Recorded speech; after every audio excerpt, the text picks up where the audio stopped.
Was unable to pull off the great escape last week, so we'll put last week behind us and we'll look to start off another week.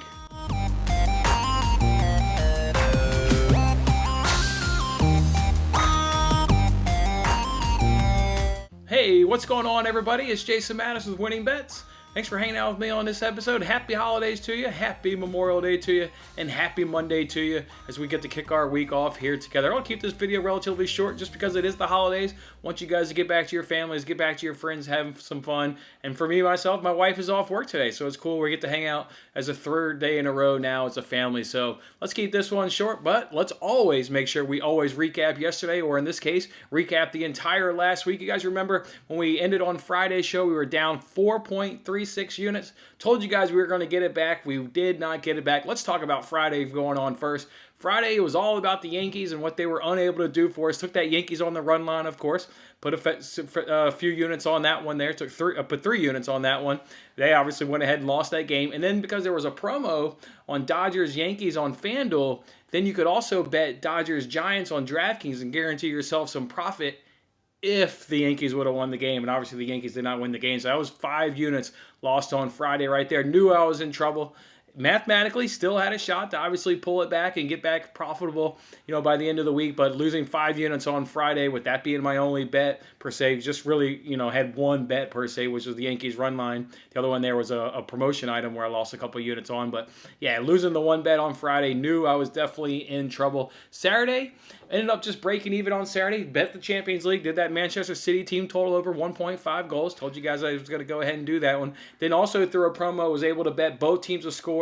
It ended up no, but I bet no and yes. So it didn't matter how that unfolded. Went ahead and won a unit. So that canceled out the loss there on City team total over 1.5. And watching that game, guys, what a bad game. And correct me wrong in the comment section of this video if I am wrong, but I don't remember Mendy or Ederson. I don't remember either one making a great save. I don't remember either one making a good save. I mean, talking about just no real good chances by either team, whether it's City or Chelsea. Chelsea had more chances. I mean, Timo Werner, he could have had a couple goals there in the first half, but he missed those opportunities. Generally, Werner normally misses opportunities, unfortunately for him. But yeah, no, if I'm sitting here recalling just off the top of my head, I don't really recall any great offensive chances. City went with a different strategy. They did not start. I mean, you call it their A lineup. I mean, that was their A lineup, but Sterling was in it. They hadn't shown Sterling against Dortmund or against PSG in those 4 legs in the 2 previous rounds. I'm not sure what Sterling was doing out there. It wasn't quite their A lineup. I mean, that was, outside of Sterling, that was their A lineup. So I'm not necessarily mad with the lineups that City threw out there. It was a little head scratching, just, not doing what was working for you leading up to that point. So they went in a different route there and gave Sterling a start. But yeah, so kind of just a boring game. But congrats to Chelsea. I mean, congrats Chelsea. Unbelievable finish of the season once Tuchel took over. So congratulations to Chelsea. Congratulations Chelsea's fan. Definitely deserved. I mean, they were the better team in that game by far. They were obviously the better team over Chelsea. The last 3 times they went at them, and obviously their run in the campaign there in the Premier League showed that they were just a fantastic team. So good job, Chelsea. Way to wrap up that season. And then, as you guys can see there in the tweet, took Blue Jays. That game got rained out. So another opportunity, much like Friday, when you have a mathematical chance.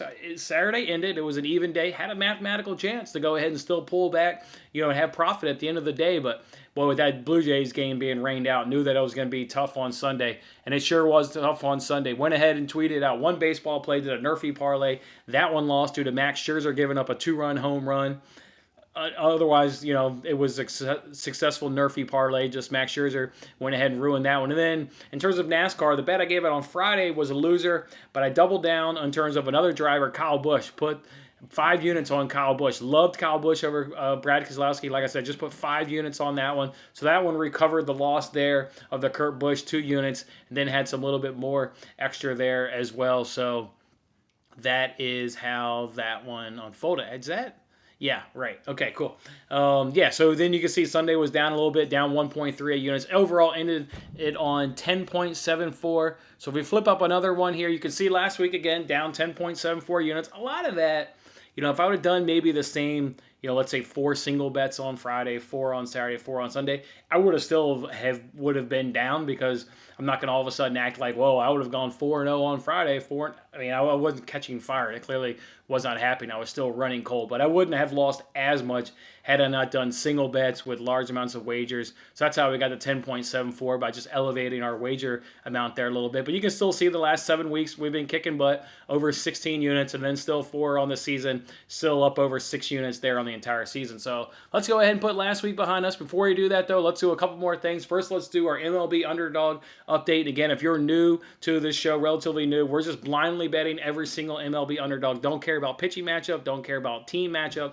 Blindly betting every underdog, and then providing an update every Monday. So we've got, at this point, we have now got 328 wins. We've got 409 losses. We're up 26.03 units, which is up from last Monday's update when we were around 25. So we didn't gain much. Gained maybe about 0.2, 0.3 units. So, which is good, though, to be putting, obviously good to always put money in your pocket. But we had lost 3 straight weeks. Remember us talking about maybe contemplating giving up. But, hey, we got a winner, so we'll just keep it going here. Again, up over 26.03 units, just blindly betting every MLB Underdog. So we'll see how they do this week.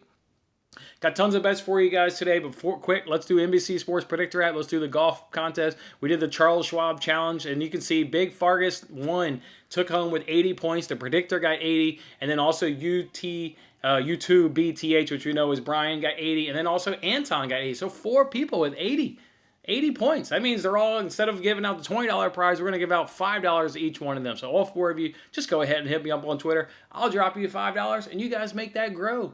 Make it grow up any bigger. Do some parlay. I want to hear about it. Show me the screenshots of how you took that $5 and you guys made it a lot bigger.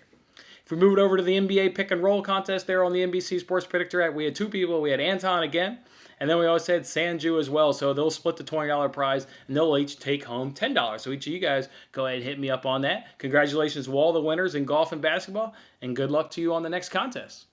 All right, let's go ahead now and jump on into these bets, and we'll get you out here so you guys can go enjoy your Memorial Day break and kind of hanging out that you guys are doing. First one I'm going to look at here is Rays versus Yankees. I'm taking that Rays money line at plus 104. In fact, all the bets I'm going to give you guys today are at plus money. This one's at plus 104 over points bet. You've got Hill on the mound for the Rays versus Talion there for the Yankees. Talion has been up and down. Hill is one of those soft pitchers, and for whatever reason, Yankees just have kind of struggled with Hill and struggled with this kind of pitcher profile overall. We know the Yankees are struggling. We mentioned how they lost our bet on Friday night, but they got swept by the Tigers, which is really quite unacceptable. Watched that game on Sunday as it was on the MLB Network, and the Yankees just looked really bad in that game, committing errors on the defensive side. You let the Tigers sweep you. That's just not good. So I'm just going for a team here in the Rays where there's no real big advantage, in terms of offense, defense, or pitching here. You got the Rays that generally have the Yankees number. For whatever reason, the Yankees have struggled up against the Rays, so we'll take a shot at plus money. I'll go Rays plus money at plus 104. I'm going to ride another MLB Underdog. I'm going to take the Mariners money line over the Athletics. Mariners money line comes in at plus 122. You got Gilbert on the mound for the Mariners. He's looked pretty good in a few starts that he's had so far this season. Where you've got Caprillion there for the Athletics, which he's a former Yankee player out of their farm system, so I'm aware of this guy. There's a reason why the Yankees traded him. He's never blossomed into the potential that thought maybe he would have when he came up the ranks. So again, just riding another underdog, because I know why this is maybe the worst team in the bigs in terms of offense. Well, the Athletics are only 26, so no big pitching advantage, no big bullpen advantage, no big offense advantage. Anybody can win on any given day, so give me that dog at plus 122. Next one I'm going to do is Mets Diamondback. I'm taking the Mets on the run line at even money. And look, I know people will say, well, Mets don't score and DeGrom starts. That's what the Mets don't score. I mean, that's just weird shit that's happened there, quite frankly. They're going to score, and they're getting Kelly on the mound for the Diamondbacks, a pitcher that we have faded to success this season. They're getting Kelly, so Mets should be able to hit Kelly. As long as DeGrom just continues being the best pitcher in baseball, we should have no worries here. So, and then if it does get to the bullpen, Mets do have a massive bullpen. Their Mets bullpen ranked number 5, where the Diamondbacks bullpen ranks number 26. So, yeah, give me that Mets run line at even money over at PointsBet. The next one I'm going to do is I'm going to do a parlay to get it at plus money. I'm going to take that Cardinals-Dodgers game. I loved under 7, but it wasn't quite at even money or above, so I parlayed the Nerfy with it. So under 7 runs in Cardinals versus Dodgers, parlay that with the Nerfy, and that's plus 201 over at FanDuel. You got Flaherty on the mound here for the Cardinals. Look for him to have a bounce back. He'd been strong all season until his most recent start, so we know guys will occasionally have bad starts. Hopefully that was his bad start, and hopefully only limited to one bad start. And then you got Bauer for the Dodgers. So great pitching matchup here. Two good teams. Like this one to stay under 7 and get the Nerfy as well.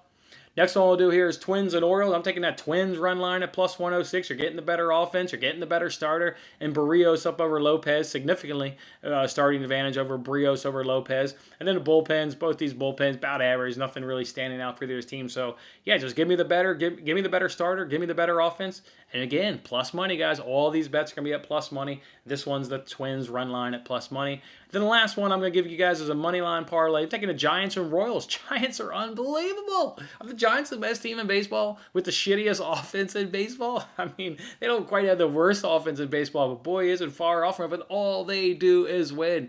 Sometimes you got to throw stats out the windows and say, this team just wins ball games. They're going against the Angels. You know, they got their ace on the mound in Cueto, so definitely a game that the Giants can win. So, like the Giants in the first half of this parlay, and parlaying them with the Royals. Royals going up against the Pirates. They've got Minor on the mound there, so absolutely like that as well. So, this one comes in at plus 153 at PointsBet. So, Giants, Royals, let's roll. And then one more for you here. I will tweet it whenever I buy it because I'm going to parlay in the Brewers with White Sox in Game 1 of White Sox. So Brewers game is up. They've got Corbin Burns on the mound. Love backing Corbin Burns in this situation. And then the White Sox, they're going up against McKenzie with Rodon on the mound. So like the White Sox ability to win Game 1 there, the doubleheader. I was actually at the game last time the White Sox saw McKenzie, and that was the game where Tim Anderson hit a grand slam in the bottom of the second inning. They chased him in the second inning. They were all over this kid. So like the White Sox to do it again in Game 1. So just don't have the value out for that White Sox game. So whenever I buy that parlay, I'll tweet it. It'll be at plus money. Just based on what the Brewers money line is, it'll be at plus money. So we'll have, what is that? It's going to be 8 bets in total. It's going to be 1, 2, 3, 4, 5, 6. No, it's going to be 7. It's going to be 7 total. So that's what we're going to do. All of them at plus money. So let's have ourselves a great Monday and a great Memorial Day. Hope you guys have a fantastic day. We'll come back tomorrow. We'll recap this action, and we'll do it again. Have a good one, guys. Thanks for watching this episode of Winning Bets. I'm Jason Mattis. I'll see you again when we are celebrating the wins and making more winning bets. Don't forget to like, comment, share, and subscribe for more winning bets.